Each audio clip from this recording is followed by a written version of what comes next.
My name is Caitlin Norsworthy, and I'm going to be doing my presentation on inclusion. Particularly, I'm going to be focusing on the controversy of inclusive practices in the classroom.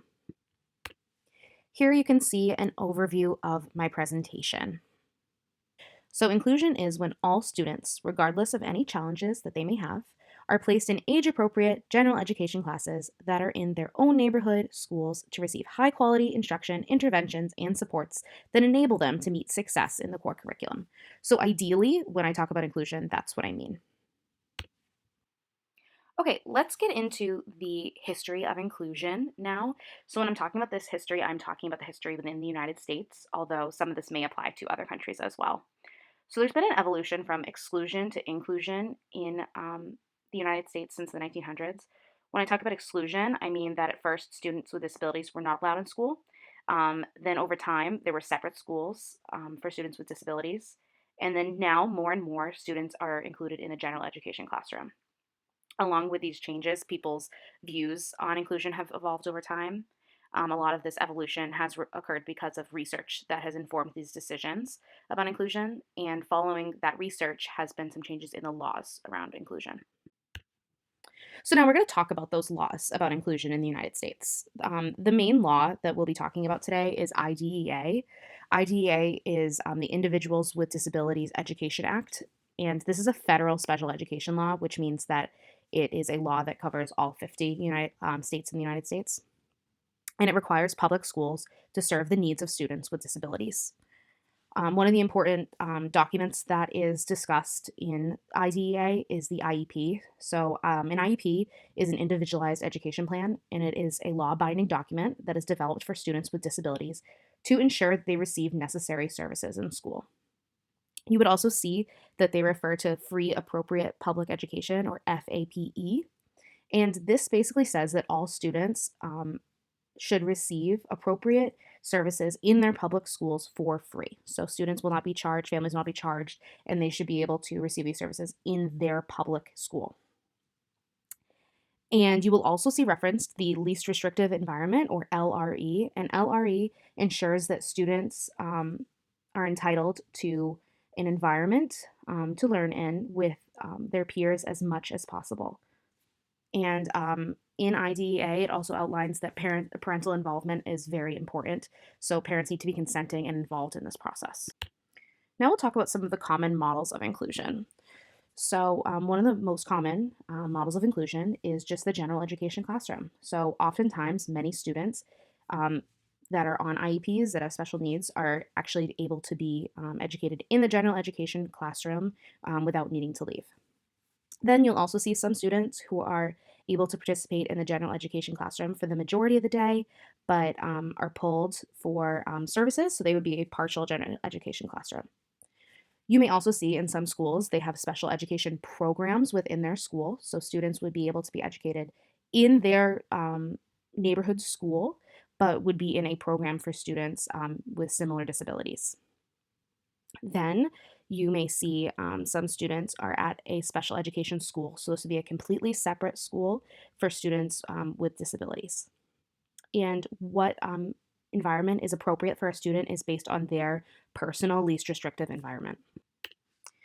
Now, let's talk about the controversy today and some of the current research. So, one of the controversies is centered around educator views. So, educators often have conflicting views on what inclusion is appropriate. Training for educators. So there needs to be further training in a variety of areas for educators. There's also a controversy surrounding parent views. So parents often have a desire for more services, and they have conflicting views on inclusion. Then community programs. There are a variety of problems with current community supports. So let's focus on the educator views, and this kind of coincides with the need for professional development for educators. So, new teachers and old teachers often have different views on inclusion. New teachers often embrace inclusion. This also includes just teachers who have recently been out of college or out of teacher preparation programs. Whereas older teachers, teachers who have been teaching in the classroom for longer, often want to stick with what they have been doing. But research has found that overall, the majority of teachers in the studies that they took thought students with disabilities should be in a completely separate setting. So whether this is a special education classroom within their school or a completely separate building, they did not feel as though students should be educated in their classrooms. However, teachers who implemented inclusive strategies, so best practices and strategies that are suggested, did see positive results for their students.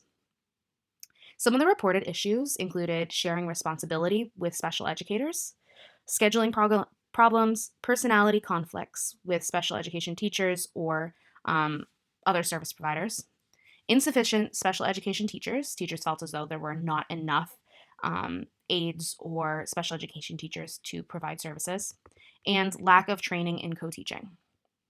So I think a lot of these problems actually highlight the need for professional development, particularly that teachers who did implement the inclusive strategies saw many positive results. Um, Tells me that if teachers have enough professional development, they may see a change in their views. The next part of this controversy is parent views as well as community programs for students with disabilities. Um, so, parents of students with disabilities had very different views of inclusion than parents of students without disabilities. The parents of students with disabilities were concerned with both community supports and inclusive supports within the classroom. These are things that worried them, they're things that they were definitely concerned with. Um, Parents of students with disabilities saw a lot of barriers to accessing inclusive adaptations in their community, whether that was at the school or throughout the rest of their community.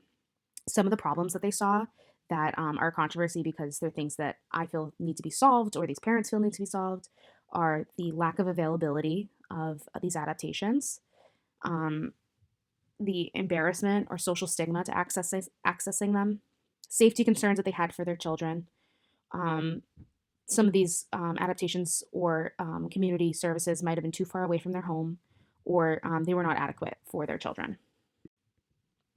So, we've been talking about inclusion, but why is inclusion so important in schools?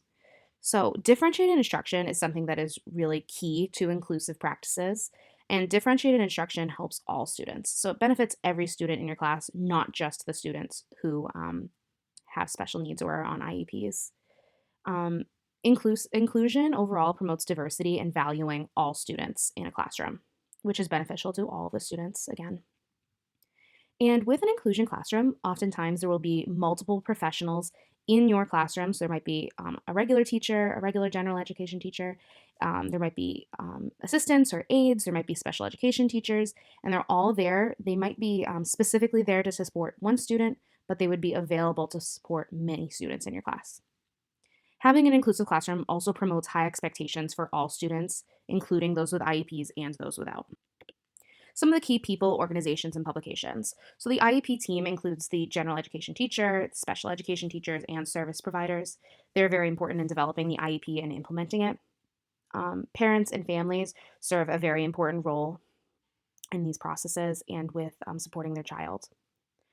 The students, both the peers and the students in special education, are very important in this process.